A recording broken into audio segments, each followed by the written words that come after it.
21শে জানুয়ারি নব pay scale চূড়ান্ত decision 2026 চাকরিজীবীদের জন্য বহু প্রতীক্ষিত নতুন বেতন কাঠামো প্রস্তাব চূড়ান্ত করেছে বেতন কমিশন।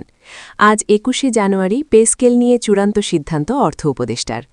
আগামী 2026-27 অর্থবছরের 1 জুলাই থেকে পুরোপুরি কার্যকর হবে এই কাঠামো। বর্তমানে সরকারি কর্মচারীদের সর্বনিম্ন বেতন ৮,২৫০ টাকা, যা নতুন প্রস্তাবে দ্বিগুণেরও বেশি বাড়িয়ে প্রায় ১৮,০০০ টাকা বা তার বেশি করার সুপারিশ করা হয়েছে। প্রিয় দর্শক, পে স্কেল সম্পর্কিত নিউজ পেতে আমাদের চ্যানেলটি সাবস্ক্রাইব করে রাখুন। আমরা এই চ্যানেলের মাধ্যমে আপডেট প্রকাশ করব। সর্বোচ্চ বেতন বাড়িয়ে ৭৮,০০০ টাকা থেকে ১,২০,০০০ টাকার উপরে নেওয়ার পরিকল্পনা রয়েছে। বেতন কাঠামোর সর্বোচ্চ ও সর্বনিম্ন বেতনের অনুপাত হবে ১:৮। নতুন বেতন কাঠামো বাস্তবায়নে সরকারের অতিরিক্ত ৭০ থেকে ৮০,০০০ কোটি টাকা প্রয়োজন হবে। এর জন্য চলতি অর্থবছরের সংশোধিত বাজেটে পরিচালন ব্যয় ২২,০০০ কোটি টাকা বাড়ানো হয়েছে, যা আংশিক বাস্তবায়নের প্রস্তুতি হিসেবে ধরা হচ্ছে।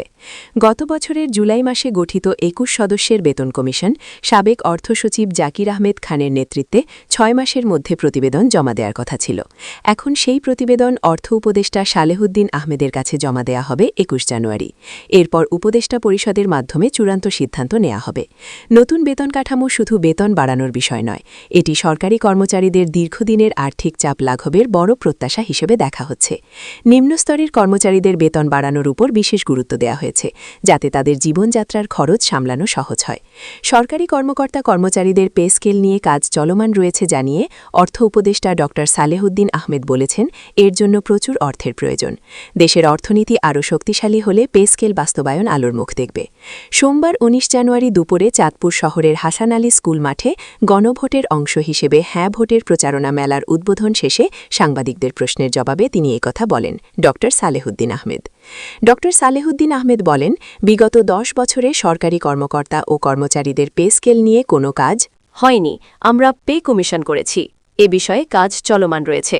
তাছাড়া দেশের অর্থনীতি চাঙ্গা করতে নেওয়া বিভিন্ন উদ্যোগের ফলে বৈদেশিক মুদ্রার রিজার্ভ $১৮ বিলিয়ন থেকে বেড়ে বর্তমানে $৩২ বিলিয়ন পৌঁছেছে। পে স্কেল বাস্তবায়নের ক্ষেত্রে শুধু অর্থ নয়, বাজার ব্যবস্থার সাথে সামঞ্জস্য রাখার বিষয়টি গুরুত্বপূর্ণ উল্লেখ করে ড সালেহুদ্দিন আহমেদ বলেন, এর জন্য প্রচুর অর্থের প্রয়োজন। তবে দেশের অর্থনীতি আরও শক্তিশালী হলে পে স্কেল বাস্তবায়ন আলোর মুখ দেখবে। এসব বিষয় পরবর্তীতে নির্বাচিত সরকার বাস্তবায়ন করবে বলেও আশা প্রকাশ করেন তিনি। একই সঙ্গে দুর্নীতির বিরুদ্ধে অবস্থান নিয়ে অর্থ উপদেষ্টা বলেন, আমরা দুর্নীতি নয়, সুশাসন ও জবাবদিহিমূলক সরকার চাই, যা আগামী প্রজন্ম ভোগ করবে।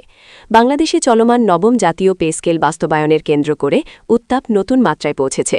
শুক্রবার ১৬ জানুয়ারি দুপুরে রাজধানীর জাতীয় প্রেসক্লাব চত্বরে পে স্কেল বাস্তবায়নের দাবিতে বাংলাদেশ সরকারি কর্মচারীর দাবি আদায় ঐক্য পরিষদের আহ্বানে সারা দেশের সরকারি কর্মচারীরা প্রতীকী অনশন কর্মসূচিতে অংশ নেয়। এই অনশন কর্মসূচিতে যোগ দিয়ে রাজনৈতিক অঙ্গনের আলোচিত নেতা তারেক রহমান বলেন, সরকারি কর্মচারীরা রাষ্ট্রের কর্মযন্ত্র। তাদের পে স্কেল নিয়ে আর অবহেলা বরদাস্ত করা হবে না। দ্রুত গ্যাজেট প্রকাশ করে নবম পে স্কেল কার্যকর করতে হবে। তারেক রহমানের বক্তব্য ঘিরে পুরো প্রেসক্লাব এলাকায় ব্যাপক আলোচনা ও উত্তেজনা ছড়িয়ে পড়ে। কর্মচারীরা হাততালি ও স্লোগানে তার বক্তব্যের প্রতি সমর্থন জানান। কর্মসূচির মূল পটভূমি পে স্কেল দাবির কেন্দ্রীয় ৩ দাবি। অনশনে অংশ নেওয়া সংগঠনের নেতারা ৩টি মূল দাবি তুলে ধরেন: বৈষম্যহীন নবম পে স্কেল ঘোষণা, সর্বনিম্ন বেতন ৩৫,০০০ নির্ধারণ, বিশেষ করে নিম্ন গ্রেডে জানুয়ারিতে পে স্কেল কার্যকর ও গ্যাজেট প্রকাশ। এছাড়াও আরও দাবি ছিল ২০১৫ সালের অষ্টম জাতীয় পে স্কেলে বাদ পড়া ৩টি টাইম স্কেল ও সিলেকশন রেট পুনর্বাহাল, পেনশন সুবিধার রক্ষা ও প্রসারণ, বেতন বৈষম্য দূরীকরণ। অনশন কর্মসূচির সমন্বয়কারী মোহাম্মদ আসাদুজ্জামান বলেন, মূল বেতনের কাঠামো যদি বাজার দরের সাথে সামঞ্জস্যপূর্ণ না হয়, তাহলে সরকারি চাকরি মর্যাদা হারাবে এবং পরিবার চালানো কঠিন হয়ে পড়বে। দ্রব্যমূল্যের চাপে মাঠে নেমেছে নিম্ন ও মধ্য গ্রেডের কর্মচারীরা।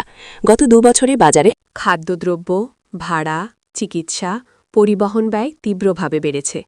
ফলে সবচেয়ে বেশি সংকটে পড়েছেন নিম্ন ও মধ্য গ্রেডের সরকারি কর্মচারীরা। একজন ১৪তম গ্রেডের কর্মচারী বলেন, ১০ বছর চাকরি করছি, কিন্তু বর্তমান বেতনে ২ সন্তান নিয়ে শহরে থাকা অসম্ভব। তাই পে স্কেল ঘোষণা ছাড়া উপায় নেই। নির্বাহী কমিটি জানায়, ২০১৫ সালের অষ্টম জাতীয় পে স্কেল ঘোষণার পর ১১ বছর কেটে গেছে, কিন্তু সে সময় যে বেতন কাঠামো ছিল তা বর্তমান বাজার দরের সাথে সুস্পষ্টভাবে অসামঞ্জস্যপূর্ণ।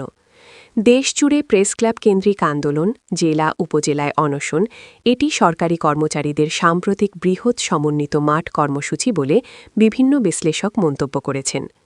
তারেক রহমানের বক্তব্য, পে স্কেল নয়, রাজনৈতিক চাল, রাষ্ট্রীয় দায়িত্ব। অনশনস্থলে উপস্থিত হয়ে তারেক রহমান বলেন, সরকারি কর্মচারীরা রাষ্ট্রের কর্মযন্ত্র। তাদের পে স্কেল নিয়ে আর অবহেলা বরদাস্ত করা হবে না। দ্রুত গ্যাজেট প্রকাশ করে নবম পে স্কেল কার্যকর করতে হবে। তিনি আরও বলেন, এই পে স্কেল শুধু বেতন নয়, এটা সম্মান, মর্যাদা ও ন্যায্য অধিকার। এর সাথে পরিবার, শিক্ষা, চিকিৎসা, পেনশন সবকিছুই জড়িত। এই বক্তব্য ঘিরে অনশনে থাকা কর্মচারীদের মধ্যে উচ্ছ্বাস দেখা যায়। নির্বাচনের আগে আন্দোলনের বার্তা। সময় অত্যন্ত সংবেদনশীল। আগামী 12 ফেব্রুয়ারি 2026 ত্রয়োদশ জাতীয় সংসদ অনুষ্ঠিত হবে ও গণভোট অনুষ্ঠিত হবে। এর আগে পে স্কেল ঘোষণা হবে কিনা, এটাই এখন দেশের প্রধান আলোচ্য। নির্বাচনের পূর্ববর্তী যে কোনো সময় প্রশাসনিক কাঠামোর মনোবল রাজনৈতিকভাবে অত্যন্ত গুরুত্বপূর্ণ হয়ে ওঠে। সরকারি কর্মচারী ঐক্য পরিষদের হুঁশিয়ারি। অনশনস্থলে সংগঠনের যুগ্ম আহ্বায়ক বলেন, জানুয়ারির মধ্যে পে স্কেল বাস্তবায়ন না হলে ফেব্রুয়ারিতে আমরা কঠোর কর্মসূচি দেব। অফিস বর্জন ও কর্মবিরতি পর্যন্ত যেতে পারি। এই বক্তব্যে পুরো প্রেস ক্লাব এলাকা উত্তপ্ত হয়ে ওঠে। নতুন প্রস্তাব 12 গ্রেড 1:2 অনুপাতের দাবি উঠল। অনশন থেকে আরও একটি নতুন বিষয় উঠে আসে, 20 বা 16 নয়, 12 গ্রেডে বৈষম্যহীন কাঠামো। তারা বলেন, গ্রেড কমলে বেতন বৈষম্য কমবে, প্রমোশন স্থিরতা কমবে, স্কেল মানসম্মত হবে।